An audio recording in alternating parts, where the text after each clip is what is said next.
Donc, bonsoir, je vous propose de démarrer le conseil municipal de ce mardi 11 mars.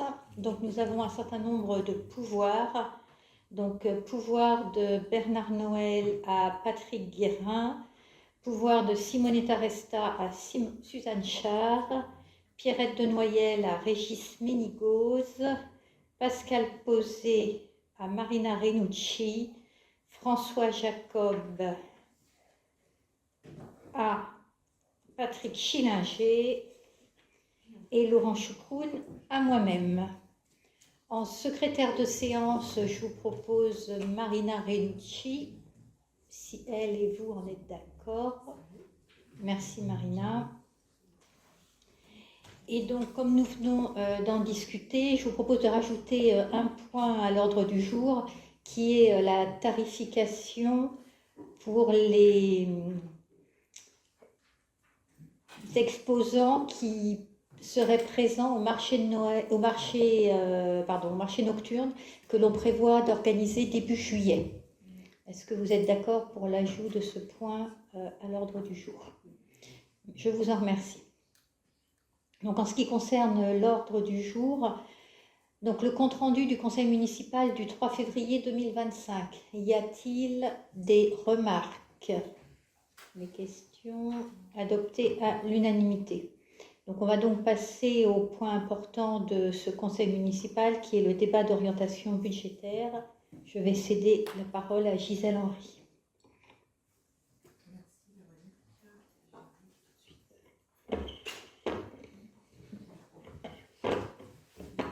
Un seul, ça va suffire. Merci. Donc le débat d'orientation budgétaire est quelque chose d'assez réglementé. C'est obligatoire pour toute commune supérieure à 3500 habitants. Ça n'est pas une étape décisionnelle. Elle doit avoir lieu 10 semaines avant le vote du BP. Il y a une nouveauté, c'est que cette année, il faut voter le fait qu'on a eu le débat. On n'acte plus, on vote qu'on a eu le débat. Et il ne peut pas avoir lieu dans la même séance du Conseil que le vote du BP.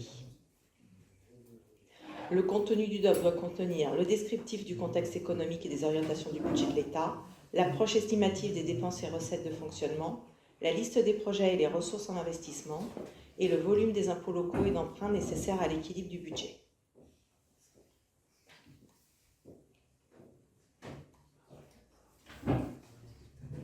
Je vous propose de passer au contexte économique et fiscal impactant le budget. Donc, le contexte économique national était un peu particulier cette année et on en a reculé la date du DOB dans la mesure où le budget a été voté très tardivement. Nous avons un contexte national qui est marqué par une croissance modérée d'1,1% et d'un ralentissement de l'inflation à 1,8% estimé pour 2025 contre 2,1% en 2024.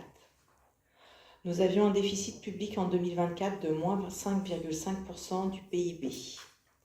Si on prend la tendance pour 2025, on aurait eu un déficit public à moins 7%, alors qu'il y avait un objectif de réduction à moins 5%, soit 60 milliards d'efforts. L'objectif pour les collectivités locales était d'avoir un solde public 2025 de moins 1,8 milliard d'euros. Donc, on demande des efforts aux collectivités locales et bien évidemment, ça va se ressentir sur les subventions.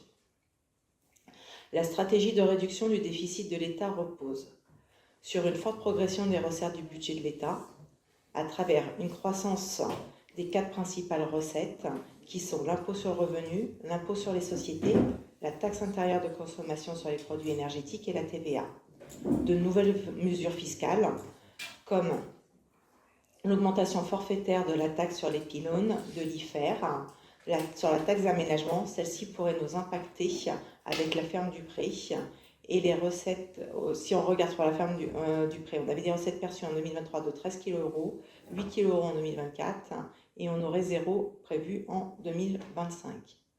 La réaffectation de recettes fiscales comme la croissance de la TVA entre 2024 et 2025 dont auraient bénéficié les collectivités territoriales. La stratégie de réduction repose aussi sur le gel en valeur des dépenses de l'État, avec comme référence la loi de finances pour 2025, la réallocation des crédits entre missions de l'État, la réduction du taux de FCTVA en investissement et la suppression du FCTVA en fonctionnement. Un impact potentiel pour le pôle santé et la réhabilitation de la ferme du Pré. C'est un risque, mais aujourd'hui, ça n'est pas acté. La diminution des variables d'ajustement, comme la dotation de compensation de la réforme de la taxe professionnelle, Fonds départemental de péréquation de la taxe professionnelle pour 487 millions d'euros, et la réduction du fonds vert qui passera de 2,5 milliards à 1 milliard d'euros. Un ensemble de mesures de réduction du déficit public concerne les collectivités locales, avec la création d'un fonds de réserve de 3 millions d'euros. Normalement, Magny n'y est pas exposé, néanmoins, le risque n'est pas exclu du fait que nous faisions partie de VEA. Il s'agit d'un prélèvement dans la limite de 2% de nos dépenses réelles de fonctionnement sur les versements mensuels des taxes foncières et d'habitation. Il y a des dépenses supplémentaires pour les communes, comme la hausse de la cotisation CNRACL pour plus 4 points, ce qui représenterait 104 kg € pour Magny, la hausse de la cotisation vieillesse de plus 1 point, qui va représenter plus 26 kg € pour Magny. Malgré ce contexte,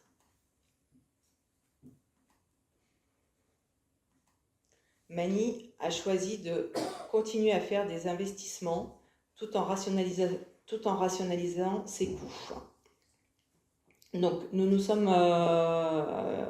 avons fait des choix d'investissement dans une commission spécifique. Nous avons privilégié l'entretien des bâtiments pour les maintenir et faire des économies sur le fonctionnement.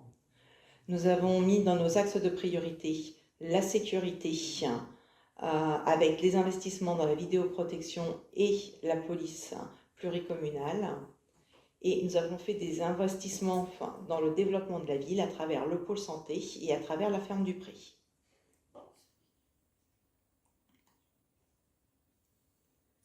Dans le cadre de l'optimisation de nos recettes, nous avons mis en location un certain nombre de bâtiments communaux. Donc il y a des loyers et des redevances pour des bâtiments qui servent à nos commerces. Donc nous avons eu 69 kg € de recettes en 2024 et nous estimons à 70 kg € pour 2025. Nous estimons le loyer du pôle santé à 16 kg € et nous avons des locations de salles avec des recettes à 28 kg € pour 2024 et nous estimons le même montant sur 2025. Nous prévoyons également la vente d'un des locaux du pôle santé pour 189 000 €. Donc ça, c'est quelque chose d'acté.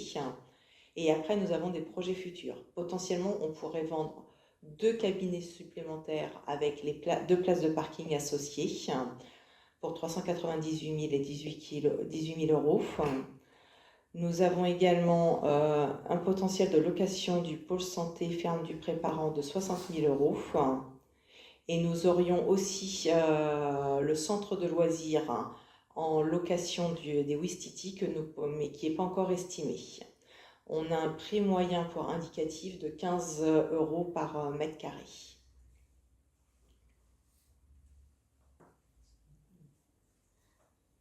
Concernant la fiscalité, dans les mesures impactant la taxe foncière et l'habitation, en fait, il n'y a pas vraiment d'évolution sur les taxes foncières et les taxes habitation. Aujourd'hui, la commune a choisi de ne pas faire évoluer son taux communal. On a le projet de loi de finances, par contre, qui prévoit une augmentation des bases de 1,7%. Donc, nous aurions un montant sensiblement identique sur 2024 et 2025 de recettes autour de 5 900 000 €. Nous n'avons pas encore reçu l'état 1259 de la trésorerie publique. Donc, sur 2025, on estime entre 5,9 millions et 6 millions. Ça reste encore à affiner. Nous avons un taux à Magny qui est de 55,09% de taxe foncière bâtie, 57,43% pour la taxe foncière non bâtie, là où le taux moyen en Seine-et-Marne est de 58,7%. Donc on est inférieur au taux moyen de la Seine-et-Marne. Concernant les taxes d'habitation, donc sur les résidences principales, ça a été supprimé en 2023. Il y a toujours, par contre, un taux de taxe d'habitation sur les résidences secondaires et autres meublés non affectés à l'habitation principale de 16,19% en 2023, toujours 16,19% en 2024, on voit que ça n'évolue pas, avec une évolution des bases. Donc on voit la progression sensible de notre taxe foncière. Et nous avons aussi dans les taxes qui impactent beaucoup notre commune, la DMTO, qui sont les droits de mutation quand il y a des ventes immobilières. Donc nous avons eu en 2024 le même montant que 2023. Ça a été un peu in extremis en fin d'année, puisque tout le début d'année, on était vraiment très très bas. On avait vraiment subi le ralentissement du marché immobilier. Fin d'année, on a eu une bonne surprise. On est resté conservateur sur 2025 avec une estimation à 350 000 euros. La dotation globale de fonctionnement, la DGF, même si au niveau national, c'est un montant qui reste relativement stable, à Magny-le-Hongre, aujourd'hui, on a quasiment plus de DGF. C'est versé au 12e. Le projet de loi de finances prévoit une stabilisation, mais aussi une augmentation de la péréquation à hauteur de 290 millions d'euros. Si on regarde sur Magny-le-Hongre, en 2010, on était à 759 000 euros, alors qu'on est à 6 kg euros prévus en 2025, parce qu'on a touché 6 kg euros en 2024, si on ne continue pas la descente. On tend vers le zéro, là où on touchait 759 000 euros.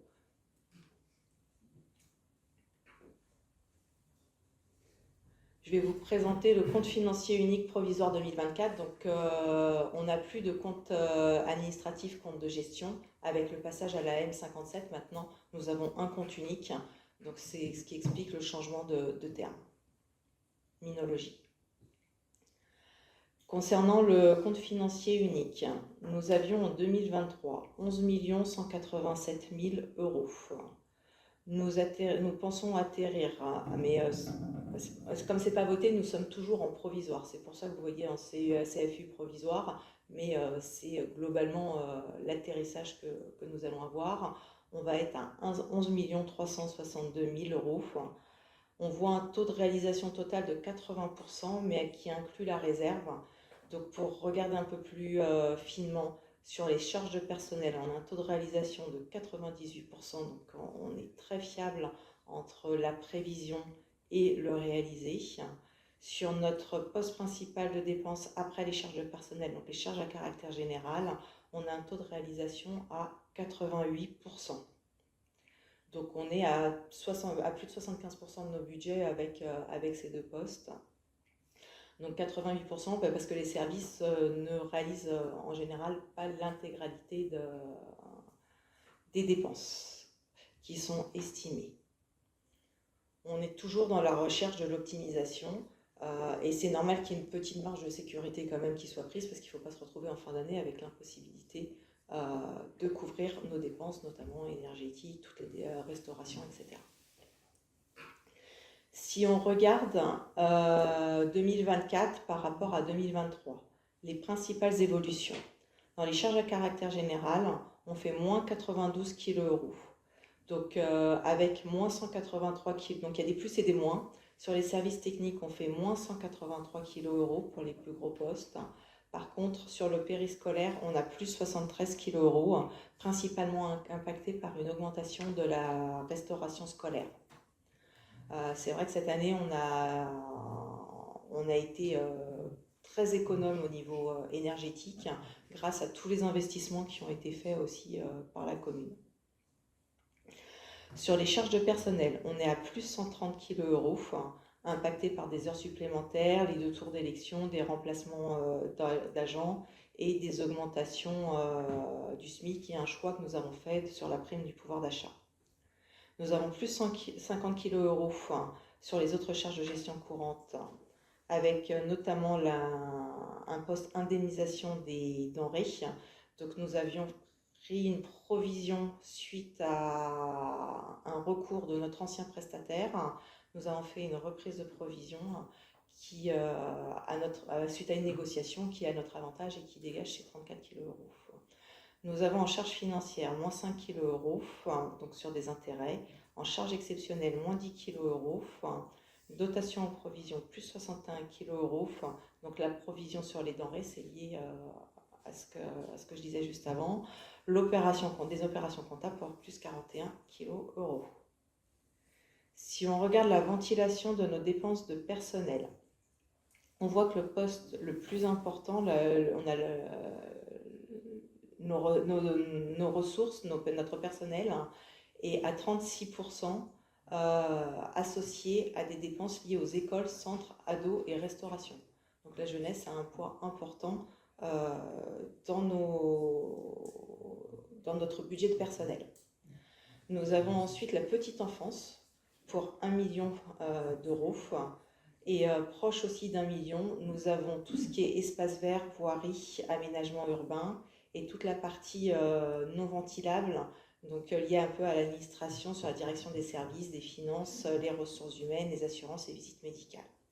Nous avons la police municipale pour près de 500 kg euros. En administration générale, culture, développement économique, nous avons 296 kg euros. Administration de la collectivité, 296 kg euros avec communication, association, culture, développement économique et administration générale pour 230 000 euros. En recettes de fonctionnement, donc nous avons sur le CFU provisoire 2024 3 431 000 euros, là où nous avions 2 931 000 euros sur le CA 2023. Non, c'est le résultat, excusez-moi. Je me disais, c'est pas normal. 14 793 000 euros à comparer à 14 118 000 euros, ce qui nous permet de dégager en 2024 un résultat de 3 431 000 euros. Donc, on augmente notre résultat qui était à fin 2023 de 2 931 000 euros. Quand on compare nos recettes de fonctionnement sur le CFU 2024 par rapport au CA 2023, dans les atténuations de charges, nous avons moins 22 kg euros. En produits et services du domaine et ventes diverses, nous avons moins 26 kg euros. En impôts, taxes et fiscalité directe, nous avons plus de 111 000 euros liés principalement à l'augmentation des bases de 7%. Les dotations, subventions, participation, nous avons moins 43 kg euros. En autres produits de gestion courante, moins 27 kg euros. Produits exceptionnels, plus 6 kg euros. Reprise sur provision, plus 95 kg euros. Des opérations d'ordre pour plus 18 kg euros et un excédent de fonctionnement reporté de plus 463 000 euros. Le budget d'investissement. En dépenses d'investissement, donc nous voyons que sur les dépenses d'investissement courant, donc hors projet exceptionnel, nous avons une dépense de 555 000 euros qui se ventile par 873 000 euros de dépenses, inclus le reste à réaliser 2024, moins 318 000 euros de subventions. Il y a un travail énorme des services qui sont faits sur les subventions. On demande pour chaque investissement de rechercher s'il n'est pas possible d'avoir des subventions. Et nous avons certains investissements qui sont soumis à subvention. S'il n'y a pas de subvention, nous ne faisons pas ces investissements. Nous avons un total de dépenses d'investissement sur 2024 de 2 233 000 euros et nous avions 1 182 000 en 2023. L'écart s'explique principalement par les dépenses qui ont été faites sur le projet Pôle Santé qui n'avait pas lieu en 2023. Et nous avons commencé aussi, mais dans une moindre mesure, la ferme du Pré pour environ 100 000 euros.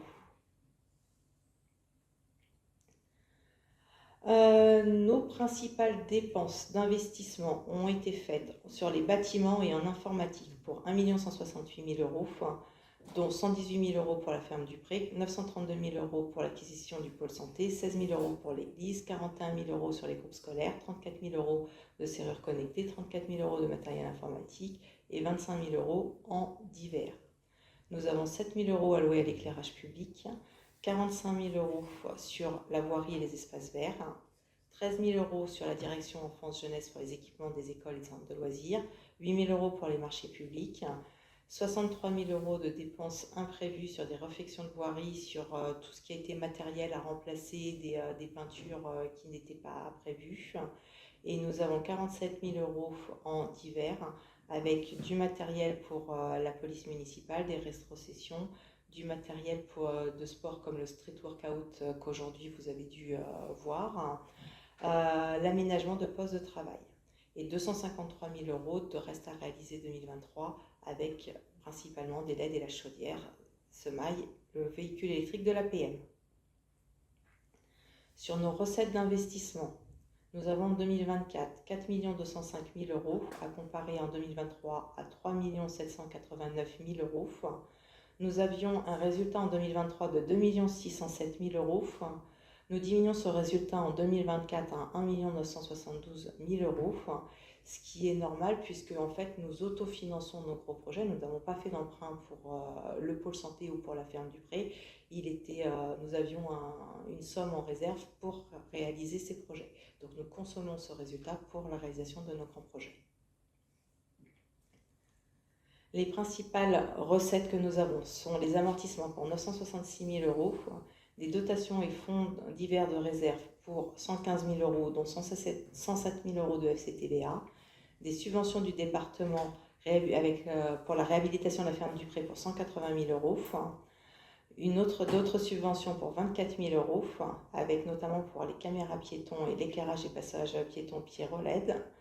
Nous avons un reste à réaliser en subvention 2023 de 119 000 euros sur divers postes, avec la fabrication des subventions allouées à la fabrication d'une grille pour le lavoir. Toujours la région sur le budget participatif et écologique avec les LED pour Tabarly et la rue du Fosse des Pressoirs, les poubelles de tri, les abris à vélo, 13 kg euros de la CAF pour la porte d'entrée et digicode de la crèche, 47 000 euros de l'État sur les LED, donc ce qu'on appelle la DESIL, 19 000 euros de subvention du département pour le bouclier sécurité véhicule PM et à compte vidéoprotection, 9 000 euros de subventions qui viennent de sociétés, dont 3 000 euros de bonus écologique pour le véhicule de l'APM, 6 000 euros de prime CE pour la chaudière des semailles.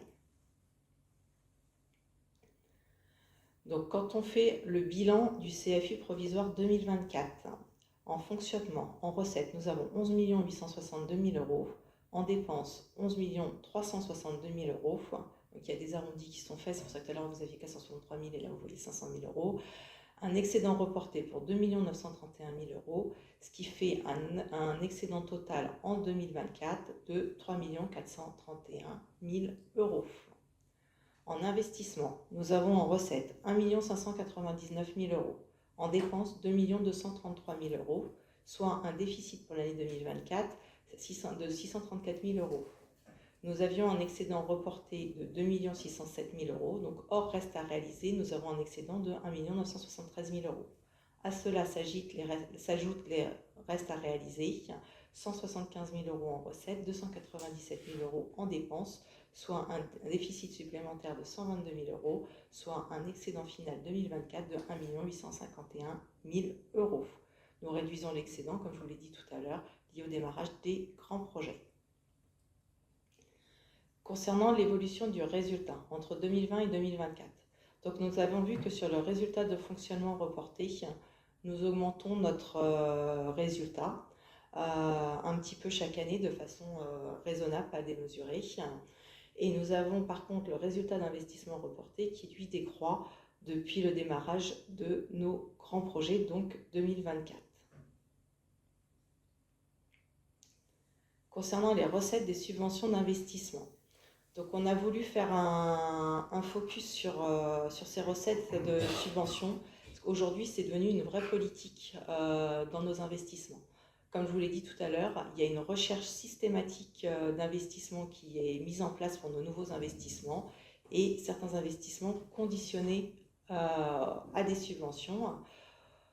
On a des pics en 2020 et 2025 qui s'expliquent par des gros projets qui bénéficient de subventions plus fortes que quand on a nos projets courants. Donc en 2020, avec la ZAC du Courtalin et le centre de Magny, un soutien à l'équipement des forces de sécurité, sécurisation des équipements. Et nous avons sur 2025 832 000 euros alloués à la réhabilitation. Alors si elles sont notifiées, je précise quand même, c'est qu'elles ont été notifiées. C'est des subventions que nous sommes sûrs d'avoir. Tant que les subventions ne sont pas notifiées, nous ne pouvons pas les inscrire. Donc 832 000 euros pour la réhabilitation de la ferme du Pré, 420 000 euros d'acquisition du pôle santé, 175 000 euros dans les restes à réaliser 2024. Je vous propose de passer à la gestion de la dette. Donc la gestion de la dette. Ce qui est important de dire, c'est que nous n'avons pas fait d'emprunt sur l'ensemble du mandat. Nous avons financé l'intégralité nous avons autofinancé l'intégralité de nos projets. Donc nous remboursons chaque année environ 380 000 euros par an. Donc nous diminuons notre dette chaque année depuis le début du mandat. On a un encours de dette qui est d'environ 306 euros par habitant, là où la moyenne nationale est de 780 euros par habitant. Donc on bénéficie aussi du SAN qui a financé beaucoup nos écoles, nos gymnases. Donc nous n'avons pas financé ces équipements et ça nous permet aussi d'avoir une dette réduite par rapport à comparer aux autres communes. Nous avons un taux d'endettement de 19% pour le projet de BP 2025, là où la moyenne de la strate est de 69%. Le montant de l'annuité 2025 est de 413 000 euros, là où il était de 418 000 euros en 2024, dont 382 000 euros de capital à comparer à 381 000 euros en 2024. C'est normal qu'on voit un capital remboursé plus important, puisque au fur et à mesure de l'avancement des années, on rembourse plus de capital et moins d'années dans l'avancement d'un prêt. Nous avons encore 4 dossiers d'emprunt en cours avec un acquittement total prévu en 2034 et un premier dossier qui arrive à son terme en mars 2025 et un deuxième à l'échéance de 2027. Je vais vous proposer de passer au budget primitif 2025, donc qui sera beaucoup plus détaillé dans la présentation du BP 2025.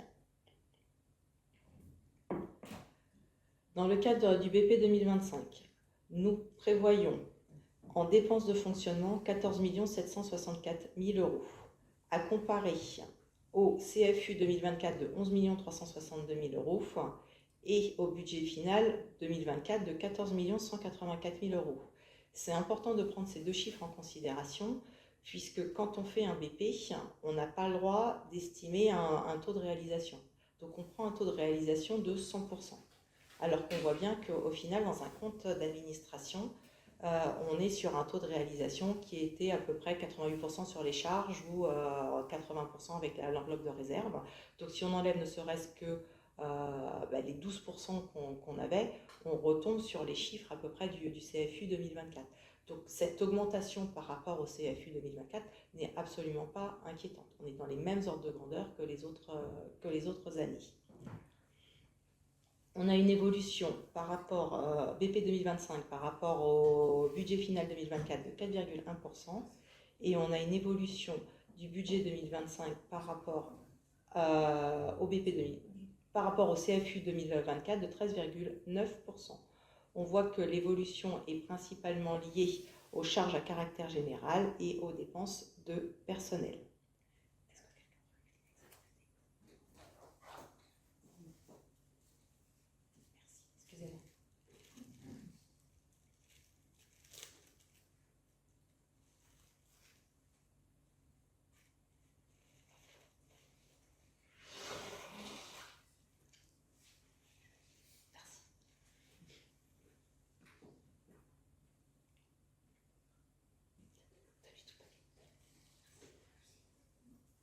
Alors, dans le projet de BP 2025, les dépenses et recettes réelles de fonctionnement, on va regarder leur ventilation.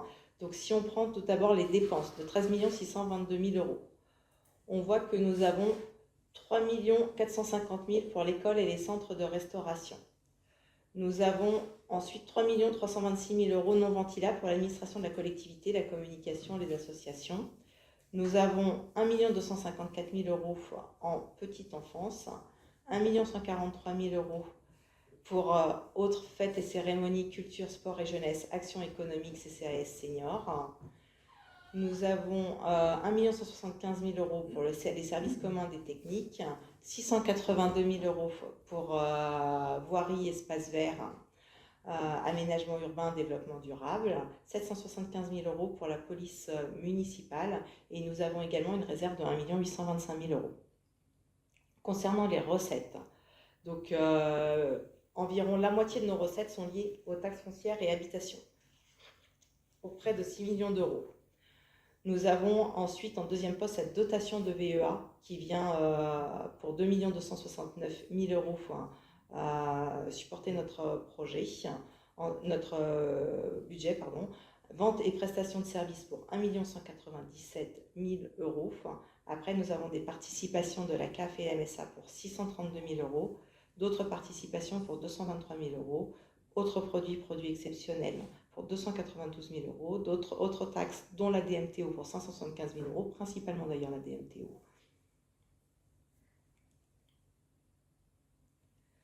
Concernant la ventilation des dépenses de personnel. Donc la ventilation des dépenses de personnel est quand même en lien avec nos dépenses. On voit que le premier poste, c'est les écoles, centres, ados et restauration pour 2 359 000 €. On a 1 096 000 € pour tout ce qui est voirie, espace vert. Nous avons 1 014 000 € encore pour la petite enfance, 1 204 000 € pour la direction des services des finances, services des ressources humaines, assurance, visite médicale, 231 000 € pour l'administration générale, 363 000 € de non ventilables sur la communication, association, culture, développement économique et sport. Dans le projet BP 2025, pour nos dépenses de fonctionnement, quand on compare notre BP 2025 avec notre compte financier unique provisoire de 2024, nous avons plus 400 000 € de charges à caractère général. Donc avec un budget, alors quand on voit ressources humaines, c'est budget hors masse salariale. Plus 81 000 € avec de la formation, des fonds pour l'insertion des personnes handicapées que nous n'avions pas en 2024. Des services techniques pour plus 128 000 € avec des bâtiments, des voiries qui vieillissent, donc il y a plus de réparations envisagées. De l'énergie pour les pelés, le fioul, le carburant. De l'entretien de la voirie et des espaces verts, des révisions de prix, maintenance, entretien des locaux. Par contre, on a l'électricité et le gaz qui sont en diminution dans notre budget. En administration générale, on a plus 23 000 €. Donc, il faut se rappeler qu'en 2024, on avait diminué l'enveloppe parce qu'on avait du stock de l'année précédente. Donc, on revient au montant de 2023. Développement économique, plus 30 000 € avec des charges de copropriété et aide à l'établissement des baux du pôle santé, dynamisation du marché. Scolaire, plus 22 000 €. On a alloué un budget par enfant de plus 5%, mais par contre on a pris en compte la baisse des effectifs. On a une police. Il faut savoir que ce budget scolaire n'avait pas été revu depuis de nombreuses années. Donc avec l'inflation, ça nous paraissait normal de pouvoir faire un effort de ce côté-là. On a la police municipale pour plus 48 000 € pour l'équipement des policiers, y compris l'armement, la maintenance, un défibrillateur, de la vidéoprotection. On a des charges de personnel pour plus 747 000 €, dont 9 recrutements qui pèsent pour 388 000 € dans cette enveloppe, des cotisations patronales pour plus 150 000 €. GVT, je suis désolée, j'ai un trou.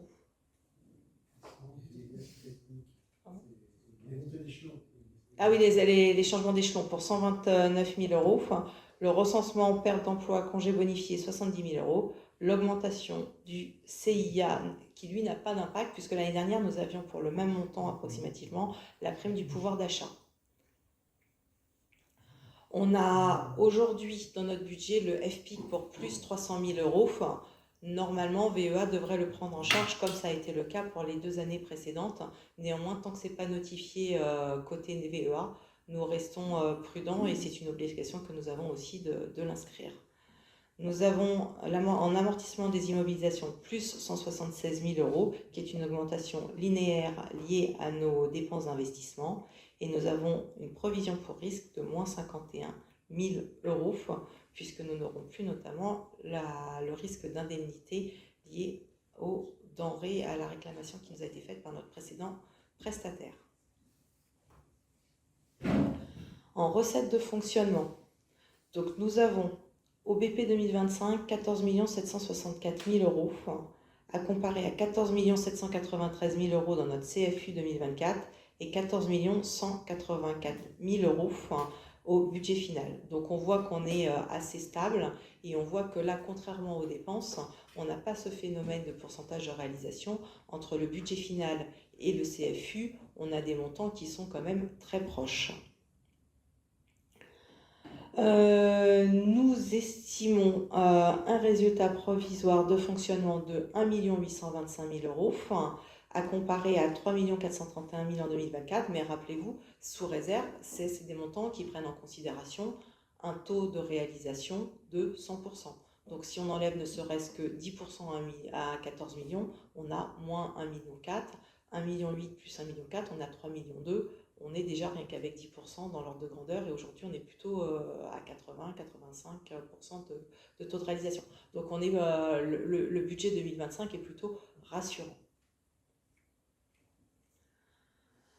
Concernant nos recettes de fonctionnement, sur l'analyse du BP 2025 par rapport au CFU, on a moins 55 000 euros en recettes, liées notamment, alors on a des plus et des moins, des produits et services, on a plus 21 000 euros, en impôts et taxes, on a moins 148 000 euros, avec un impact de la DMTO donc, qui n'est pas compensé par l'évolution des bases de 1,7% de la taxe foncière. Des dotations, subventions et provisions pour moins 203 000 euros, autres produits de gestion courante pour moins 131 000 euros, des reprises de provisions pour moins 102 000 euros, un amortissement de subventions plus 55 000 euros, un excédent de fonctionnement reporté de plus 500 000 euros. Concernant nos dépenses d'investissement, donc on a au BP 2025 des dépenses qui sont supérieures au CFU 2024 pour 5 681 000 euros comparé à 2 233 000 euros, qui s'expliquent principalement par le pôle santé à 948 000 euros et par surtout la ferme du Pré, parce que 948 000 euros, on était quand même à 932 000 euros en 2024, mais la ferme du Pré qui va représenter environ 2,5 millions, là où on avait 100 000 euros en 2024. Sur nos dépenses courantes, nous avons un budget de 1 087 000 euros, mais nous avons prévu un montant de subvention en face. Donc on va être autour de un peu plus de 700 000 euros si on enlève les subventions. On ne peut pas inscrire les subventions puisqu'aujourd'hui elles ne sont pas notifiées. En recettes d'investissement, donc on a 5 681 000 euros en 2025 à comparer à 4 206 000 euros.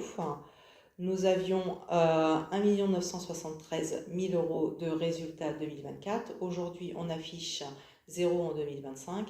C'est normal puisqu'on va même inscrire un emprunt d'équilibre de 217 000 euros. On est obligé de procéder ainsi tant que nos subventions ne sont pas notifiées. Aujourd'hui, on a plus de subventions que ces 217 000 euros estimés, que ces 217 000 euros d'enveloppe d'équilibre.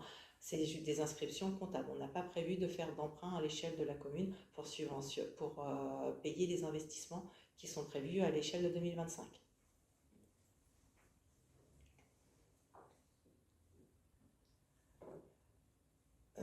Je reviens quand même sur, dans nos principales recettes d'investissement, nous avons 175 000 euros de subventions d'investissement. Donc, si ça c'est du reste à réaliser, elles sont notifiées, c'est pour ça qu'elles sont inscrites. Nous avons aussi les 832 000 euros notifiés pour la ferme du Pré, 600 000 euros pour l'opération Pôle Santé qui sont aussi notifiés. Donc, il était important de préciser que ces recettes-là sont assurées, que ce n'est pas des subventions potentielles mais réelles. Ensuite, nous avons en opération d'ordre de transfert entre sections 1 142 000 euros, 325 000 en opération patrimoniale. Il faut retenir une reprise anticipée provisoire du résultat d'investissement 2024 de 1 973 000 euros, moins des restes à réaliser pour 297 000 euros en dépenses et 175 000 euros en recettes. Un total de recettes d'investissement estimé à 5 681 000 euros, Donc, pas de subvention d'investissement avant la notification. Un remboursement d'emprunt pour 382 000 €. Pas de transfert de la section d'investissement, mais un emprunt d'équilibre de 217 000 € en attendant de recevoir d'avoir nos subventions notifiées. Pas d'enveloppe de réserve. Une enveloppe annuelle d'investissement courant validée en plénière de 1 118 000 € moins 321 000 € de subventions attendues, soit une dépense de 797 000 €. Un coût 2025 des projets d'investissement majeurs, avec la réhabilitation de la ferme du Pré et du centre-bourg pour 2 511 000 €, dont 832 000 € de subventions notifiées, et l'acquisition du pôle santé pour 948 000 €, dont 600 000 € de subventions notifiées. Quand on fait le bilan du BP 2025 prévisionnel, il peut encore évoluer, on vous présentera le BP 2025 au prochain conseil municipal. On a en recettes de fonctionnement 11 332 000 €, des dépenses de fonctionnement pour 12 939 000 €, soit un résultat déficitaire de 1 607 000 €, un excédent de fonctionnement de 3 432 000 €, soit un résultat de fonctionnement après excédent de fonctionnement reporté de 1 825 000 €.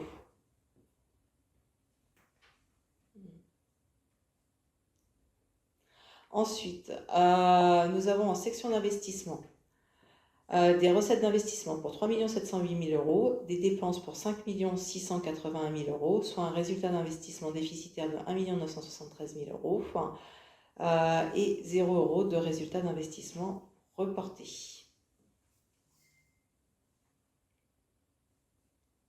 Je vais vous présenter l'APCP qui concerne les travaux de la ferme du Pré et l'acquisition du pôle santé. Donc nous avons une modification de la PCP avec notamment l'acquisition de 2 parkings pour 18 000 €, une diminution des frais de notaire et la vente d'un local.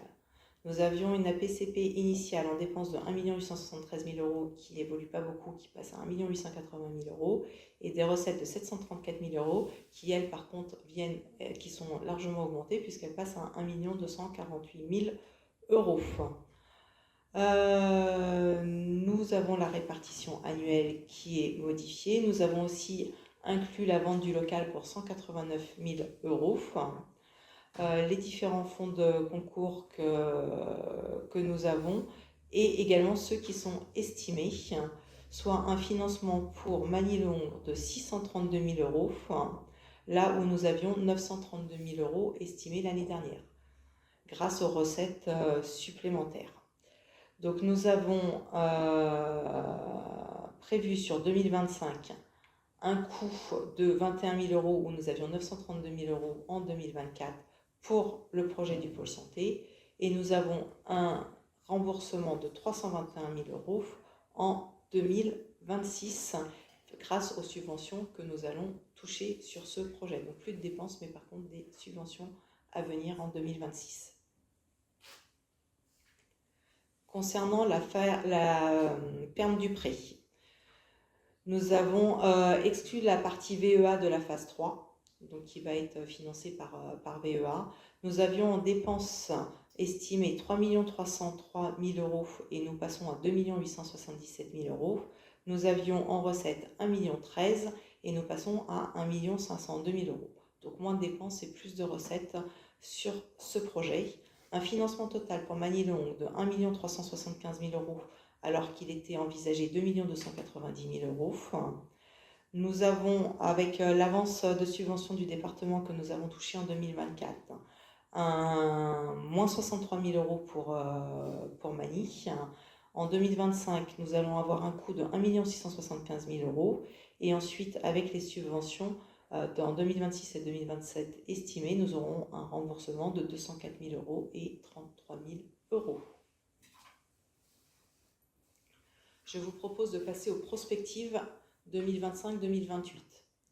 Quand nous faisons nos budgets, nous avons des résultats excédentaires, déficitaires, mais il est important pour nous de nous projeter aussi sur l'avenir pour savoir un petit peu quelle est la tendance et comment on doit envisager ces résultats. Est-ce qu'on va les consommer, est-ce qu'on ne va pas les consommer? Et pour ça, on fait des hypothèses. Et on voit qu'avec des petites variations sur les hypothèses, on a des résultats qui sont très différents. Donc dans les hypothèses quand nous avons choisi de différencier, nous avons sur le chapitre 11, donc les dépenses à charge caractère général, fait une différence. Nous avons considéré plus 5% par rapport à 2024 dans l'hypothèse pessimiste en 2025 et ensuite plus 2,5% d'inflation par an à partir de 2026, alors qu'en optimiste, nous avons pris plus 2% par rapport à 2024 et plus 1,5% ensuite par an à partir de 2026. En charge de personnel, nous avons considéré 12% dans les deux cas pour 2025. Par contre, sur les années suivantes, nous avons considéré plus 5% sur les années suivantes dans l'hypothèse pessimiste, plus 2% pour les années suivantes en hypothèse optimiste. Nous n'avons pas, pour l'hypothèse pessimiste, nous avons considéré que VEA ne prendrait plus en charge le FPIC, alors que nous avons considéré qu'il continuerait à le prendre en charge, donc c'est 300 000 euros par an pour mémoire, dans l'hypothèse optimiste. Nous avons des hypothèses qui restent communes aux deux scénarios, notamment les participations et les amortissements. Et en recette de fonctionnement, nous avons différencié la partie taxe foncière et la DMTO. Donc la taxe foncière, nous avons fait plus 1% par an sur les bases à partir de 2027, alors que nous avons considéré plus de 100 000 euros et plus de 2% à partir de 2027 dans l'hypothèse optimiste. Pour la DMTO, nous avons considéré 350 000 euros par an sur l'hypothèse pessimiste et 500 000 euros pour l'optimiste. En hypothèse commune, nous avons les prestations de services, les subventions, les loyers pour le santé ferme du prêt et les amortissements des subventions d'investissement. En dépenses d'investissement, nous avons aussi fait de la différenciation en variant sur nos dépenses d'investissement courant. En hypothèse pessimiste, avec le vieillissement des infrastructures, nous avons considéré 1 million par an et en optimiste, nous avons considéré 800 000 euros par an. Pas de nouvel emprunt, ça c'est une hypothèse commune. En recette d'investissement, nous avons considéré en hypothèse pessimiste des subventions pour 100 000 euros par an à partir de 2026 avec les efforts qui sont demandés sur les collectivités. Nous avons baissé ce montant à 100 000 euros et nous avons considéré pour le pôle santé une subvention de 600 000 euros de VEA. En optimiste, nous avons considéré des subventions de 200 000 euros par an avec un budget moindre de 800 000 euros. Et nous avons en pôle santé 600 000 euros de VEA, mais également une subvention de 230 000 euros de l'ARS qui vient s'ajouter à celle-ci, et de la région également. 230 000 euros, c'est ARS plus région. En hypothèse commune, nous avons le FCTVA, pas de nouvel emprunt, une enveloppe d'amortissement au prorata temporis et 100% des subventions reçues pour la ferme du prêt. Donc, si nous regardons ce que ça donne, nous voyons que nous avons avec l'hypothèse pessimiste, nous avons une évolution des dépenses de fonctionnement qui, sur 2025, en projet de BP, on est à 14 764 000 euros. Avec nos hypothèses, on aurait un atterrissage en CFU à 12 711 000 euros et on arriverait en dépenses annuelles à l'échelle de 2028 à 16 millions. Alors que sur la prospective optimiste, donc nous évaluons un CFU 2025 à 12 308 000 euros et on aurait une évolution à l'échelle de 2028 qui est bien moindre que la prospective pessimiste puisqu'on arriverait à 13 75 000 euros. Donc on voit que des petites variables qu'on peut prendre changent toute la donne. Aujourd'hui, la ville de Manille s'attache à contrôler très fortement ses dépenses. Chaque dépense, chaque service est challengé. Quand ils font les budgets, par exemple, on vérifie toutes les variations, tout ce qui est supplémentaire, pourquoi est-ce que c'est obligatoire. Il y a un vrai contrôle des coûts qui est mis en place et qui nous fait espérer la prospective optimiste. Après, il y a des variables que nous ne maîtrisons pas, comme les inflations, par exemple, sur les coûts énergétiques que nous avons subis. Ça, c'est des choses que nous ne pouvons pas maîtriser. Nous avons néanmoins mis en place de nombreux investissements pour réduire cette dépense et la maintenir, et les décisions qui ont été prises, notamment l'éclairage à lampadaire sur 2. Sur les recettes de fonctionnement, Donc, dans la prospective pessimiste, on voit qu'on a un BP 2025 à 14 764 000 euros. Enfin, on atterrirait à ce résultat sur le CFU 2025 et par contre nos recettes seraient à la baisse à 11 726 000 euros à l'échéance de 2028, ce qui nous ferait un déficit de 4 294 000 euros à l'échéance 2028 si on était dans le scénario pessimiste.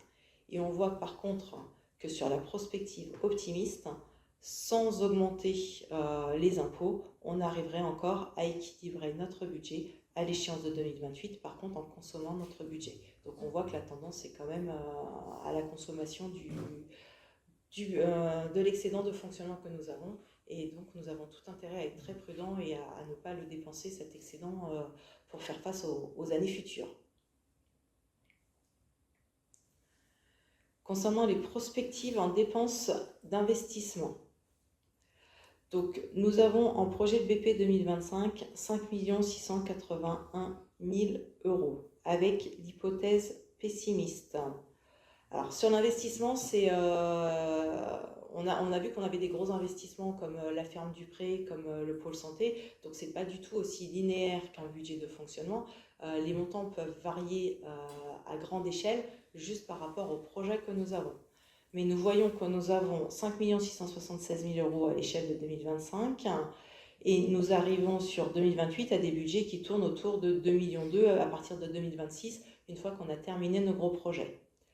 Dans la prospective optimiste, donc on est à 5 389 000 euros pour 2025 et après on est plutôt sur des dépenses annuelles qui tournent autour de 1 800 000 euros. En recettes d'investissement, dans la prospective pessimiste.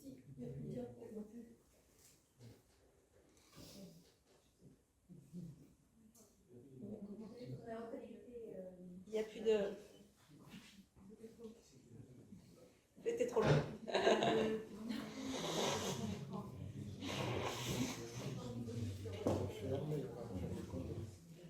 Non, juste...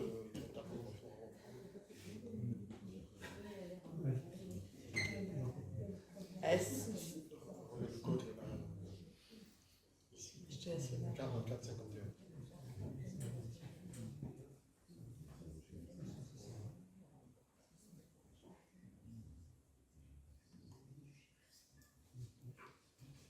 C'est mieux que quand je les présente en plénière.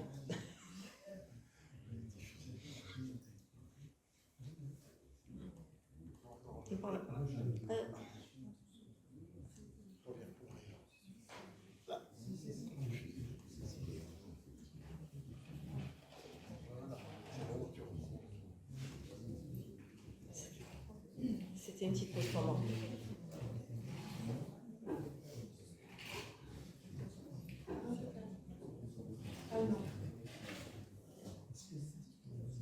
Je vais vous rassurer, on en est aussi à 44 et il y en a 46. Donc, je l'avais passé déjà le 44. Donc 45. Donc en recette d'investissement. Donc sur les prévisions du CFU 2025, on est à 6 584 000 euros. Enfin, on voit qu'on a une tendance à la baisse qui va jusqu'à 2 704 000 euros à l'échelle de 2028. Sur la prospective optimiste, on a 6 584 000 euros de la même façon pour 2025 et on est à plus de 4 millions par an sur 2026, 2027, 2028. Donc un gros écart. Et on voit que même dans la prospective en fait pessimiste, on garde un résultat d'investissement positif. Donc cette année, avec nos gros investissements, effectivement, on consomme l'intégralité de notre résultat, mais on vient le réincrémenter après avec notamment les subventions qu'on va toucher après dans un deuxième temps. Donc, en conclusion, le débat d'orientation budgétaire permet de définir les priorités qui seront affichées au budget primitif 2025. En fonctionnement, nous avons un CFU provisoire de 11 362 000 euros en dépenses et 14 793 000 euros en recettes, soit un résultat prévisionnel cumulé de 3 431 000 euros. Un projet de BP 2025 à 14 764 000 euros en dépenses et en recettes, donc équilibré, avec un résultat cumulé 2025 estimé à 1 825 000 euros, soit avec un taux de réalisation de 100%. Un déficit de 1 600 000 euros à relativiser au regard du taux de réalisation de 100%. Pas de transfert vers la section d'investissement. En investissement, on a un CFU prévisionnel 2024 à 2 233 000 euros en dépenses et 4 206 000 euros en recettes, soit un résultat prévisionnel de 1 973 000 euros. À ce résultat, il faut réduire les restes à réaliser 2024 estimés à 122 000 euros. Ce résultat servira à financer les gros projets d'investissement du plan pluriannuel à partir de 2025. Au projet BP 2025, à 5 680 000 euros en dépenses et recettes d'investissement, pas de réserve. Une enveloppe de travaux et d'acquisitions diverses de 1 118 000 euros, moins 321 000 euros de subventions estimées, et des projets qui sont soumis à subvention. C'est-à-dire que si on n'a pas la subvention, on ne fait pas le projet. Soit un total de 797 000 euros estimés, plus d'excédents cumulés disponibles avec un taux de réalisation de 100% et une prévision d'un retour à une situation excédentaire à partir de 2026. Le résultat du CFU 2024 démontre une bonne maîtrise du budget et des dépenses qui nous permettent de ne pas augmenter la fiscalité, de réaliser nos investissements 2025 sans contracter d'emprunt. Donc on est en autofinancement. Les recherches de nouvelles recettes, subventions, évolution du tarif des services permettent d'assurer nos dépenses et d'entretenir nos bâtiments. J'en ai terminé. Merci Gisèle. Je voudrais dire un grand merci au service finance et à l'ensemble des services qu'on vient embêter pour pouvoir obtenir ce résultat.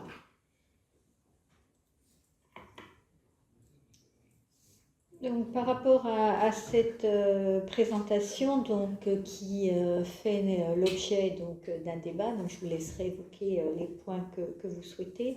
Je reprendrai quelques-uns de mon côté.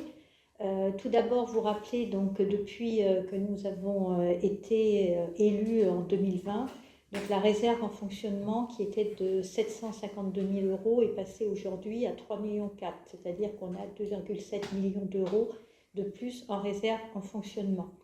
En investissement, les montants sont relativement similaires puisqu'on était à 1 932 000 début 2020 et on est aujourd'hui à 1 851 000.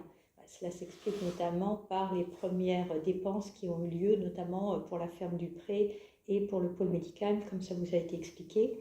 Et d'autre part, en ce qui concerne la dette, donc elle était de 4 336 000 lorsqu'on a été élu, elle est aujourd'hui de 2 820 000, ce qui veut dire qu'on a diminué de 1,5 million d'euros le montant du capital de la dette.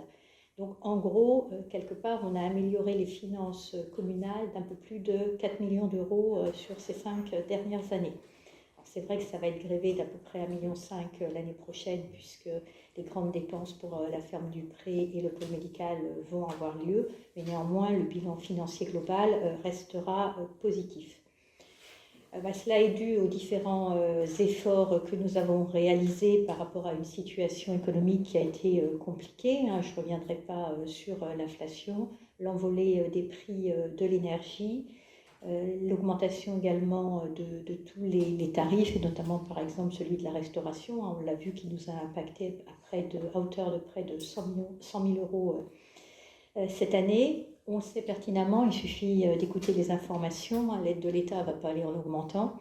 Donc on l'a vu, la DGF qui était de 172 000 euros en 2020, aujourd'hui il faut de chaque 172 000 euros en 2019 et aujourd'hui de 6 000 euros.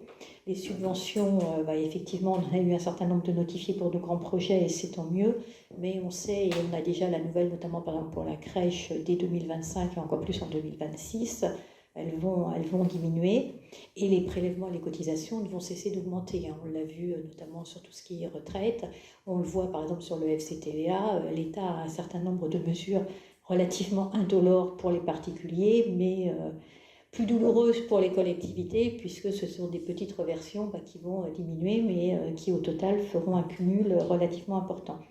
Donc autant on n'a pas à être inquiet, comme l'a bien indiqué Gisèle sur la partie investissement, sur la partie fonctionnement, il nous faudra continuer à être très vigilants pour les années qui viennent.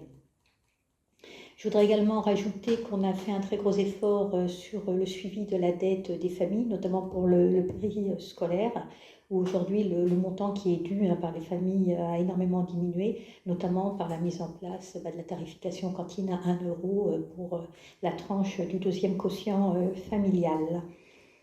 Voilà ce que je voulais dire comme petit point de reprise voilà, de quelques éléments et d'alerte donc, pour le suivi à venir pour les mois qui viennent et les années également. Est-ce que certains d'entre vous souhaitent intervenir? Régis. Oui, bonjour à tous. Oui, moi j'avais quelques remarques, bien sûr.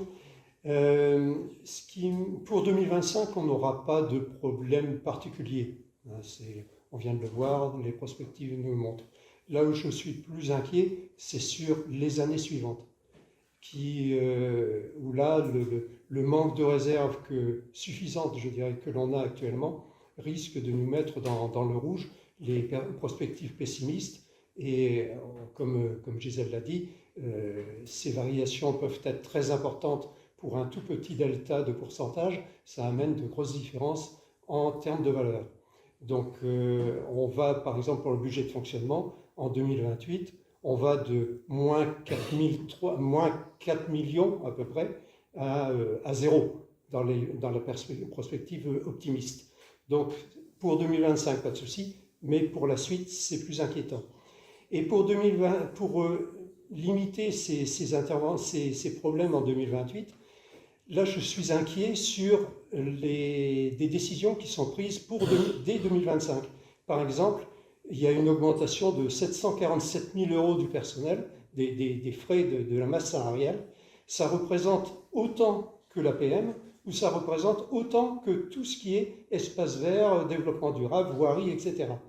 Donc c'est très important, et notamment c'est dû aussi à 9 nouvelles embauches pour lesquelles on n'a d'ailleurs pas d'informations très précises quant aux différents services qui vont en bénéficier. Donc ça, c'est la première grosse chose, la première grosse remarque.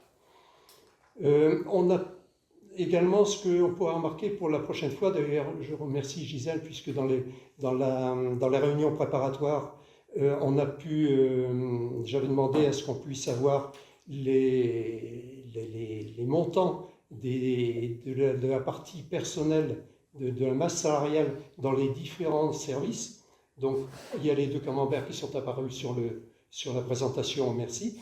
Mais par contre, ce qui nous manque maintenant, que je n'avais pas dit précédemment, c'est qu'on a bien le montant des dépenses dans les services, mais pour 2025, mais on n'a pas ce qu'il y a eu en 2024.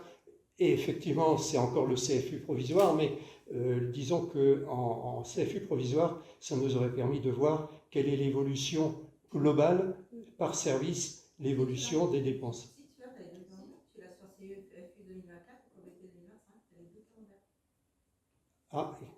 Ce soir, on a projeté les deux. On a projeté et 2024 et 2025. D'accord, mais par contre, on ne l'avait pas sur le... Ça a été envoyé une semaine avant, comme prévu. 5 jours ouvrables avant aujourd'hui. Ok.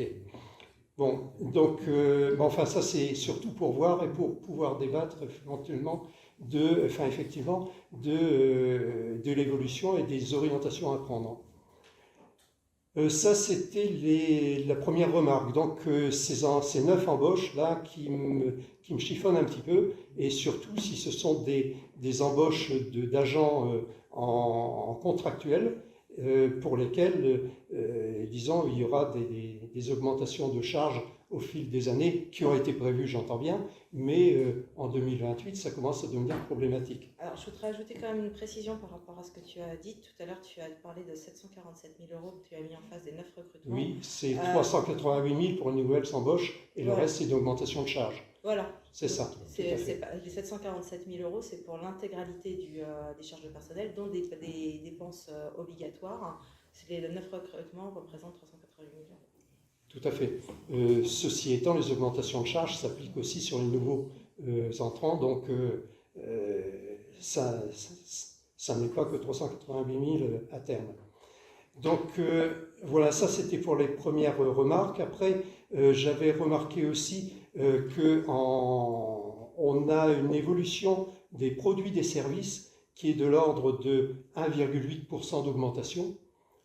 Je trouve que c'est pas énorme au vu de l'inflation. Donc on est plutôt égal, voire inférieur à l'inflation.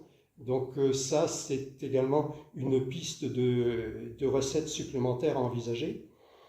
Même chose pour la ferme du Pré. Tu as dit tout à l'heure, il faut compter à peu près le prix du mètre carré, qui est donc là, on l'a là-bas, oui. On a parlé des WCT. Oui, des 8 cities. Et puis donc là, on est par exemple pour la ferme du Pré et le pôle santé, on est à 60 000 € par an estimés. Donc, je ne sais pas, mais compte tenu des surfaces et des locaux, c'est peut-être pas énorme. Mais bon, Pôle santé, c'est une politique pour faire venir des soignants, effectivement. Par contre, pour la ferme du Pré, ce sera à voir. Bon, globalement, de toute façon, on voit qu'on va piocher dans les réserves, comme on le disait tout à l'heure, pour atterrir à zéro à terme. Et dans le contexte d'augmentation actuelle, dans la mesure où, évidemment, il n'est pas judicieux d'augmenter la fiscalité, surtout par les temps qui courent, et avec l'incertitude internationale et nationale, parce que on entend tous parler de dépenses supplémentaires dues à un réarmement du pays et de l'Europe par la même occasion, mais ça va se retrouver à un moment donné quelque part. Donc nous, on va arriver dans ce contexte, peut-être pas en 2025, encore que, mais pour les années à venir, on va arriver dans ce contexte en étant un petit peu court et sans avoir énormément de réserves. Voilà, c'est ce sur quoi je voulais intervenir.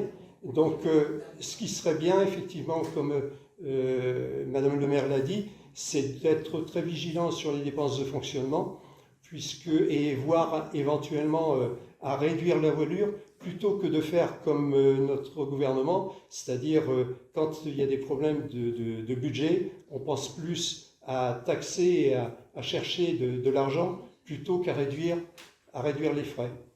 Donc je ne voudrais pas qu'on prenne le même chemin. Merci. Est-ce qu'il y a d'autres interventions? Mathieu? Et je répondrai après, bien sûr. Ouais, c'était juste, ça dépend de ta réponse sur ces 9 recrutements où on n'a pas eu de détails. Et je trouve ça un petit peu dommage pour un débat d'orientation budgétaire qu'on n'ait pas eu un peu plus de débat même en amont.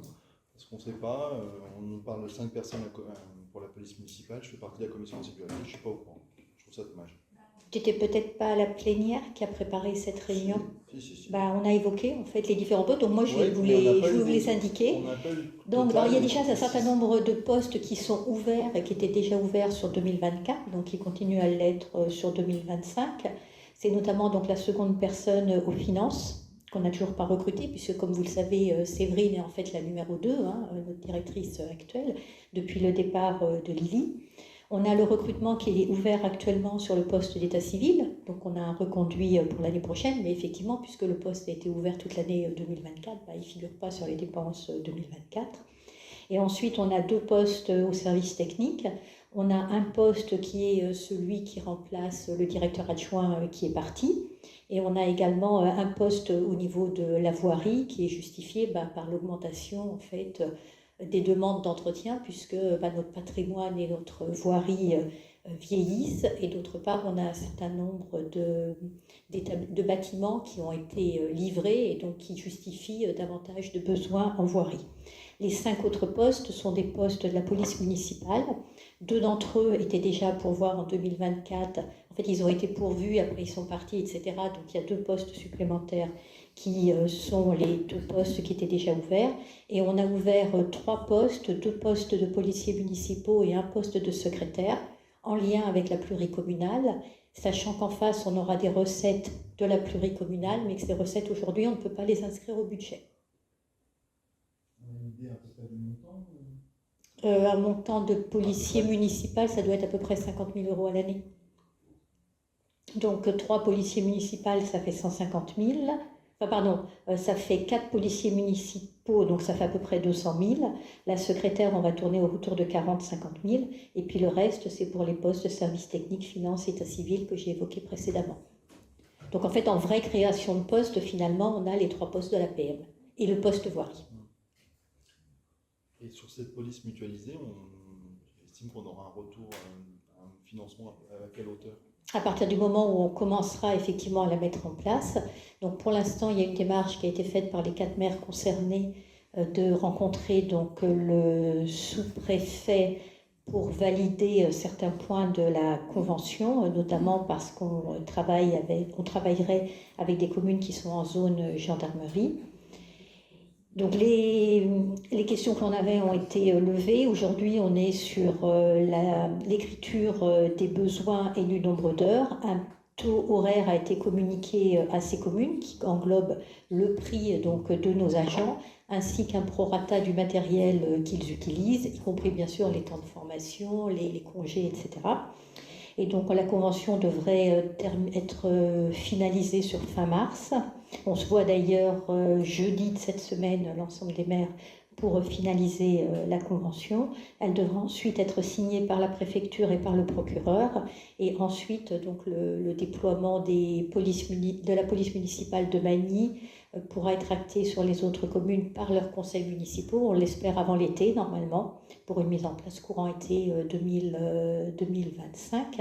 Sachant ici que c'est pareil, les dépenses, elles sont inscrites sur le budget pour les 10 mois restants à courir, mais dans la réalité, ce sera probablement 6 ou 7 mois. Donc voilà les éléments d'information que je peux vous donner par rapport à l'évolution des charges du personnel. En ce qui concerne les produits de service, pas plus 1,8%, c'est vrai qu'on n'a pas prévu d'augmenter au-delà de l'inflation les différents services qui sont facturés à la population. Et comme vous le savez, on a également une baisse des effectifs scolaires, donc qui se ressent forcément sur le produit des services. Et en ce qui concerne les loyers, c'est effectivement une estimation. Le but, c'est pas non plus d'aller matraquer les commerçants qui vont s'installer, puisque ce que nous avons livré, ce sont des coques vides. Ils vont avoir au départ un certain nombre de travaux à réaliser à l'intérieur des coques, les plafonds, les murs, etc., la dalle, le sol, le carrelage. Et en ce qui concerne le pôle médical, comme nous aurons eu la subvention de Val d'Europe Agglomération et je l'espère celle de l'ARS et de la région, notre objectif est bien de proposer des loyers très attractifs. Mais comme vous l'avez vu, on a déjà vendu un des cabinets à un médecin généraliste en primo-installation et je suis actuellement en négociation avec 2 médecins, donc un autre médecin généraliste et un ORL pour qu'ils achètent également leur cabinet. Ce qui fait qu'au final, il y aura assez peu de cabinets finalement qui vont rester à la ville. Et si je veux être optimiste, parce que finalement vous prenez la partie pessimiste des prospectives, si moi je veux être optimiste et je le resterai, je pense que vu la qualité du pôle médical que l'on va avoir, il est très probable que de nombreux praticiens cherchent à acquérir et peut-être qu'à un moment donné, la ville ne sera pas propriétaire de beaucoup de cabinets. Voilà.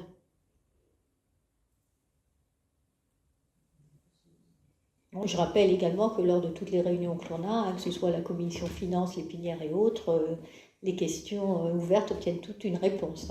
Oui, tout à fait. Je voulais confirmer, effectivement, on a les 2 camemberts pour le budget prévisionnel 2025, mais pas les dépenses par service 2024. Donc on l'a pour 2025 avec les 2 camemberts dépenses et recettes, mais 2024, on ne l'a pas. Bon, on l'aura par la suite quand on fera le budget. Écoute, Régis, on ne doit pas avoir le même document parce que moi je l'ai en page 13. Alors je te laisse regarder le document que tu as sur ton ordinateur. En page 13, ce sont les dépenses du personnel. Oui, non, 2024. Mais moi je parle des dépenses globales par service. Ah, ok, je pensais qu'on parlait des dépenses du personnel. Non. Ok. Oui. Bah, c'était la demande en fait qu'on a eue lors de la dernière réunion, d'avoir les dépenses du personnel par service. Absolument. En gros, ouais. tu veux la même chose que le slide 28, mais c'est ça. 2024. Voilà, c'est ça, tout à fait. Ça permet, non mais c'est bien parce que ça permet une bonne réflexion sur les dépenses globales et les recettes, enfin dépenses globales dans les services. D'ailleurs, ce qui serait bien aussi, mais bon, C'est les détails qu'on voit lors de la présentation du BP 2025. voilà. Je te rappelle que nous sommes en DOB.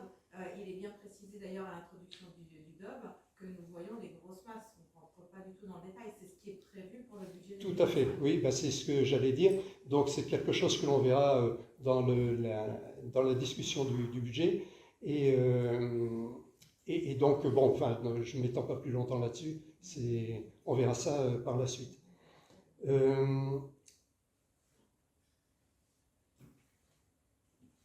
Oui, j'avais quelque chose à rajouter, mais ça m'a échappé du coup, mais enfin, c'est pas grave, on verra ça après.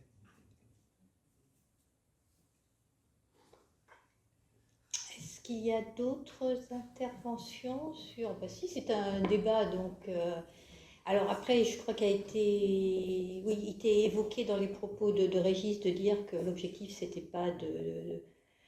Alors, je vais être correcte dans mes propos par rapport au fonctionnement du gouvernement actuel, mais notre objectif, c'est pas effectivement de prévoir des dépenses, c'est de se poser la question derrière, de savoir comment on aura des recettes. Hein. Je vous ai expliqué qu'en gros, aujourd'hui, on a un petit peu plus de 3 millions. Si je considère toutes les dépenses en investissement qu'on doit réaliser, en les ayant réalisées à 100%, on aura quand même un peu plus de 3 millions d'euros dans les caisses de la ville en fin de mandat, et un taux d'imposition qui aura évolué que de 5 points en la toute première année où on a été élu, et des dépenses qui ont été extrêmement maîtrisées, puisqu'on a un total en fonctionnement qui est relativement celui de 2019, malgré toutes les péripéties économiques, ne serait-ce que par exemple l'évolution du point d'indice. Hein. Je rappelle que notre masse salariale, c'est 60% de notre budget, et quand on voit que les points d'indice des fonctionnaires ont suivi l'évolution, un petit peu en dessous je crois, ont suivi l'évolution de l'inflation, on a quand même réussi à l'absorber.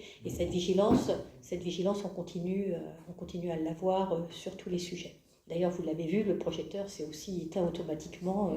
Voilà. Et la salle n'est pas particulièrement chauffée. Donc, je dirais que sur tous les sujets, nous restons extrêmement vigilants en ce qui concerne les dépenses. Après, la réalité, c'est aussi qu'on a, je vous le disais, donc, des bâtiments qui vieillissent. On ne l'a pas évoqué tout à l'heure quand on a parlé d'un peu plus de 700 000 euros d'investissement qu'on a prévu sur 2025. Dedans, on en a un bon tiers qui prévoit la réfection de certaines toitures, parce qu'on commence à avoir des bâtiments qui ont 20 ans d'âge et donc qui ont besoin de gros travaux d'entretien. Et ça, c'est quelque chose qui va peser de plus en plus dans les années qui viennent. Mais il faut aussi qu'on ait la compétence en interne pour pouvoir suivre ce type de marché, parce que si on ne l'a pas en interne, on peut potentiellement passer à côté de subventions ou de coûts qui n'auront pas été négociés comme ils devraient l'être. Donc tout ça, ça a aussi un coût au niveau du personnel. Petite précision, le point d'indice est gelé sur 2025 et il était gelé sur 2024. Les agents ont juste 5 points supplémentaires. Mais le point d'indice est gelé depuis 2 ans. Mais il a été augmenté 2 fois en 2023. Oui. Et moi, je comparais 2019 à 2025. D'accord. Enfin, 2019 à 2024. On est d'accord.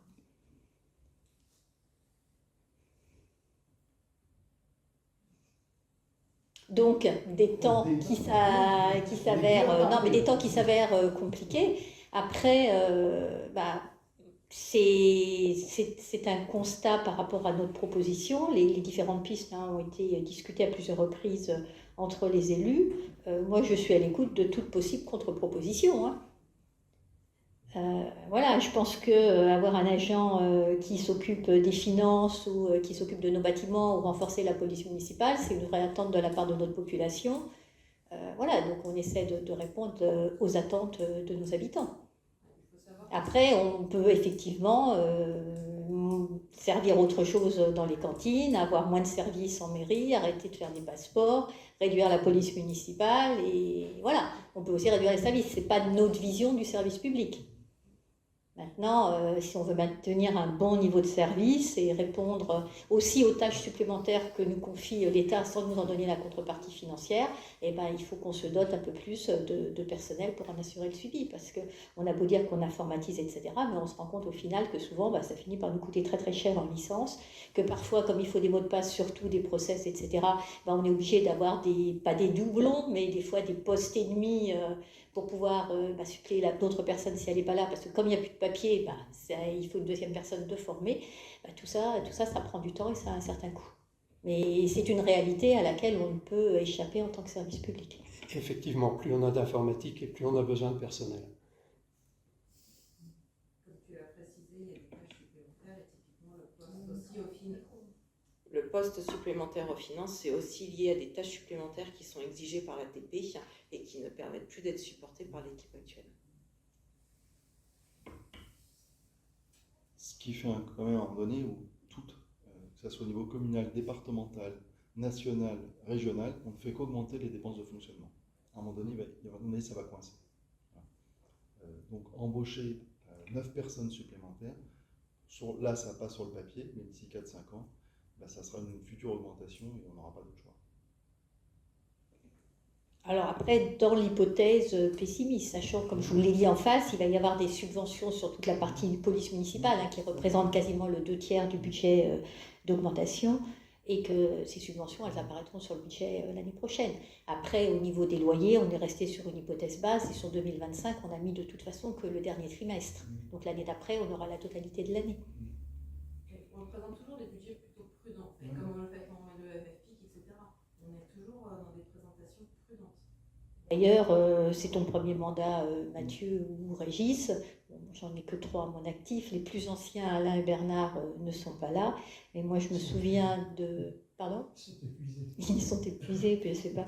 Mais les prospectives qui nous étaient présentées il y a une dizaine ou une quinzaine d'années étaient absolument catastrophiques. Et voilà, on pourrait les retrouver pour l'anecdote ou ça rappellera à certains dans la salle quelques éléments qui étaient présentés, mais c'est vrai que voilà, on essaie d'être le plus réaliste possible. On sait que ce sera compliqué, mais je suis pas pessimiste. Et c'est vrai que sur la partie investissement, on va avoir un certain nombre de subventions, de retours de FCTVA dans les prochaines années.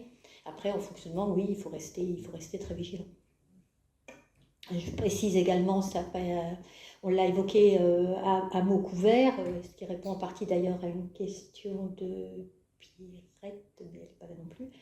C'est en ce qui concerne les locaux. Vous avez le centre de loisirs des Ouistiti qui est actuellement inoccupé. Donc on est en discussion. On a eu plusieurs porteurs de projets qui se sont présentés à la ville. On est en discussion assez avancée avec l'un d'entre eux. Et puis comme vous le savez, on a également une école qui va fermer à la fin de l'année, donc qui potentiellement pourra être louée. Pour l'instant, on n'a pas commencé à avancer sur le sujet. Donc tout ça, ce sont d'un point de vue financier, j'entends, des sources d'économie pour la ville et potentiellement des sources de revenus locatifs ultérieurement. Donc voilà, et puis on a malheureusement cette baisse des effectifs scolaires aussi qui continue, donc un peu moins d'enfants. On l'a vu, la grosse dépense, la partie RH, c'est lié à l'enfance, que ce soit la crèche ou les enfants d'âge scolaire et puis la jeunesse derrière. Il va y avoir un peu moins d'enfants. Peut-être à contrario, on aura plus de dépenses pour nos aînés. Mais ça, voilà, de toute façon, il y a un certain nombre d'incertitudes qui existent. Après, quand on a été élu en 2020, on a été élu en période Covid. On avait aussi de grosses difficultés, des coûts supplémentaires qui étaient non négligeables. On a réussi à relever et je ne doute pas que les Hongrémaniens qui siégeront dans cette salle relèveront dans les années qui viennent. Voilà, mais on aura laissé, en tout cas, une situation saine pour la ville. Mais oui, il faudra continuer à faire attention. Après, la ville a aussi du patrimoine, elle l'entretient bien, voilà. Oui, en termes de services, d'ailleurs, je voulais apporter juste une remarque. Tu parlais de la crèche. Effectivement, la crèche, il faut savoir que c'est grosso modo plus d'1 million de dépenses par an pour la crèche, pour 59 berceaux. Donc c'est juste pour information, ce qui représente quand même 17 000 € par enfant ou par foyer. Est-ce que ça veut dire que tu veux qu'on arrête la crèche ? Je dis simplement qu'il y a des questions à se poser. Alors, en ce qui concerne la crèche, un berceau nous revient à peu près à 10 000 € parce qu'il y a énormément de subventions de la part de la CAF. Alors, j'avais étudié, je ne sais pas si tu le sais, mais ça a été vu en commission de petite enfance. C'est un des premiers sujets que j'ai étudié quand on a été élu, puisqu'effectivement, si on remonte 10 ans en arrière, on avait un petit peu plus de 10 ans en arrière, on avait une crèche de 40 berceaux qui était passée à 60 berceaux, qui est aujourd'hui à 59 pour des sujets de seuil.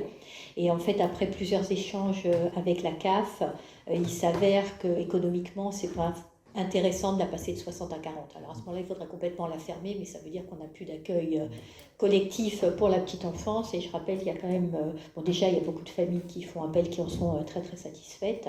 Et puis la crèche a également un rôle social auprès de certaines familles. Et ce serait dommage qu'on ne puisse pas s'occuper de leurs 0-3 ans, parce que je pense que la société le paierait très très cher plus tard. Tout à fait. Tout à fait. Par contre, ce sur quoi on a travaillé au niveau de la crèche, c'est vrai qu'on s'était rendu compte, bon après c'est le Covid aussi qui a fait ça, on avait un taux d'occupation qui avait fortement baissé et Alexandra le sait et Pascal a pris la suite derrière, mais on a beaucoup travaillé avec la directrice de la crèche pour remonter le taux d'occupation et aujourd'hui on a un taux d'occupation qui est très satisfaisant. Donc il y a, et je le sais que c'est un poste qui est très coûteux pour la ville, mais tu peux être assuré qu'il y a une extrême vigilance de ma part et de l'ensemble des élus de la commission vie familiale et des élus petite enfance de l'équipe sur ce sujet. Comme on l'est d'ailleurs sur tous les sujets, mais en l'occurrence là, effectivement, il y a eu un focus. On avait même commandé, si tu t'en souviens, un audit extérieur sur la crèche pour être accompagné justement pour optimiser à la fois nos recettes mais surtout nos dépenses. Bon, c'était une remarque positive, hein, c'était juste pour faire remarquer les efforts qui sont faits pour la population. Oui, après voilà, c'est pareil, je donnais l'exemple tout à l'heure des cartes d'identité, des passeports. Bah, oui, ça a aussi un coût, par exemple, pour la ville, mais bon, c'est pas le coût le plus élevé, mais il y a aussi une contrepartie. Quand on met en place des actions jeunesse pour les 16-25 ans, bah oui, ça a un coût, mais d'un autre côté, c'est notre rôle d'accompagner ces jeunes. On a aussi des locaux qui sont absolument fantastiques, hein. Vous allez à 2-3 km d'ici, je vous garantis que les conditions d'enseignement, les crèches et autres, ne sont pas du tout dans les mêmes sont pas les mêmes conditions. Même en termes de voirie, je pense que vous allez de temps en temps en vacances un petit peu plus loin, bah, rapidement vous voyez des voiries qui ne sont pas dans la même situation ou des espaces verts qui ne sont pas aussi bien taillés. Nous, chez nous, quand il y a 3 papiers par terre, et ça arrive, je vous le concède, ou un dépôt sauvage, il est immédiatement ramassé dans les 24 heures. Bah, tout ça, ça a un coût. Ou parfois, l'auteur est identifié. Hein. C'est le cas de ce week-end. On a pu identifier la personne, et ben, je vous garantis qu'il a fait jusqu'à ce soir, hier soir, lundi 18h, pour ramasser ses déchets, il est venu les ramasser. Et pareil, une personne qui nous a fait une dégradation sur un drapeau, elle arrive dans mon bureau demain. Donc oui, on responsabilise aussi les auteurs des faits. En tout cas, merci et c'est un travail du quotidien. Merci Véronique pour tes réponses, parce qu'au moins comme ça, il y a eu un vrai débat d'orientation budgétaire. Après, le vrai débat, c'est de dire est-ce qu'on souhaiterait aussi dépenser beaucoup plus, renforcer certains services et mettre en face des recettes. Hein. Ça peut, Après, c'est un choix.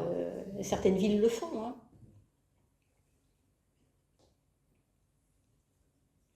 De ce côté-ci, spectateurs. À gauche, c'est plus actif quand même. Donc, sur ce débat d'orientation budgétaire qu'il faut voter, déjà il a eu lieu, on peut acter qu'il a eu lieu, et effectivement, donc, pour les voter, bon, ce sont essentiellement des éléments factuels et qui ont été vus précédemment. Est-ce qu'on peut voter contre un débat C'est même pas, on vote pas le contenu, hein. C'est on peut prendre acte, avant prenez acte. Maintenant, on Alors, vote qu'il a eu lieu. Alors, est-ce que, donc, voter qu'il a eu lieu? Bon, je pense qu'on est tous d'accord pour dire qu'il a eu lieu. Voilà. On va quand même pas vous remercier non plus à haute voix. Voilà. A lu la façon dont c'est rédigé, c'est très très ambigu ce nouveau vote en fait sur qu'est-ce qu'on vote exactement. Donc, en tout cas, nous aurons voté que le débat d'orientation budgétaire a eu lieu en ce 11 mars. Donc, le point suivant concerne la définition des zones d'accélération pour les énergies renouvelables. Donc, vous vous souvenez que nous avions, dans un précédent conseil municipal, fin 2024, voté donc, les zones de la ville qui pourraient accueillir à l'avenir des énergies renouvelables, et dans notre délibération, on avait exclu le parc du Lochi. Donc ce vocabulaire a été repris par la préfecture et nous demande donc de revoir notre délibération, de l'annuler et d'en repasser une en indiquant donc que vous avez un plan dans votre document. Donc c'est l'ensemble de la ville. Alors attendez, je vais reprendre le texte de la délibération. Exactement. Un instant.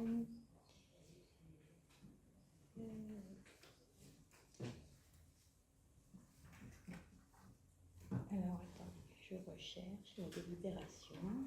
Normalement, elle est au début. Donc, rapporte la délibération. Oui, voilà. Donc, l'article 2 définit comme zone d'accélération des énergies renouvelables de la commune de Magny-le-Hongre l'ensemble du territoire, donc comme précédemment, à l'exception et non plus à l'exclusion des bassins, des forêts, du golfe, du parc du Lochy, tels que définis dans le plan joint, figurant en annexe à la présente délibération. Donc, fondamentalement, ça ne change pas, c'est plus du vocabulaire qui est modifié. Est-ce que sur ce point, il y a des remarques adoptées à l'unanimité? Merci. Ensuite, il s'agit de l'ouverture d'un poste de puéricultrice. Donc, l'infirmière responsable de la structure petite enfance a réussi le concours de puéricultrice catégorie A. Il est donc proposé de créer ce poste en totale adéquation avec sa mission de responsable d'une structure de 59 berceaux. À ce jour, l'agent est rémunéré sur la base du traitement indiciaire 447. Son nouvel indice sera 450. Donc pour l'ouverture de poste, sachant qu'évidemment son précédent poste sera fermé ultérieurement, est-ce qu'il y a des remarques adoptées à l'unanimité? Merci. Le point 5 concerne l'autorisation d'ester en justice. Donc pour insuffisance professionnelle, nous avons mis fin à la titularisation d'un agent le 31 août 2024. Ce dernier conteste la décision et a déposé le 3 décembre 2024 une requête auprès du tribunal administratif de Melun. Par ailleurs, un agent conteste une sanction disciplinaire et a saisi le 16 décembre 2024 le tribunal administratif de Melun. Il a muté le 1er décembre 2024 dans une autre collectivité territoriale. Afin de défendre les intérêts de la ville, il est demandé au conseil municipal de m'autoriser à ester en justice et d'avoir au recours au service de maître Trenec et associés, à qui on fait appel pour les sujets de personnel. Là aussi, ça fait partie de la bonne gestion de la ville. Il y a un moment donné, quand ça se passe mal avec les agents, eh bien, on le leur indique.